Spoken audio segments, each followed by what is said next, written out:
spargă topurile. Copilul de aur, Laura Vas și Șușanu.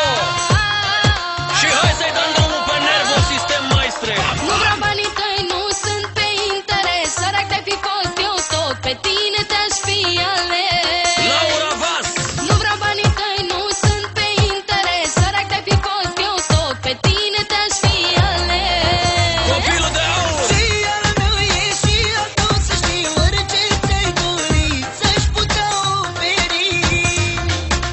Și al meu e și al tău, să știi, orice ți-ai dorit să-și putea oferi. Signorina, stai puțin că nu te-am înțeles. Spui că nu-ți plac banii mei, că nu iubești din interes. Ai grijă ca Cicu că mă îmbrici ce urmărești. Dar nu te juca cu mine că altfel o să o pățești. Se vede pe tine că ai talent și știi să mă faci să fiu insistent. Că ai văzut că mor de tine și că te privesc atent. Chiar dacă nu recunoști, eu știu că și tu mă placi la fel pe mine. Oricum tot am să te am în ca să mă înțelegi mai bine. Bă, că mă refuzi și că nu-ți plac banii mei. Fac orice să știi, hei, nu mai spune-mi ce vrei. Dintre toate fetele doar tu mai zăpăcit de tine. M-am îndrăgostit de nu mai sunt contenit.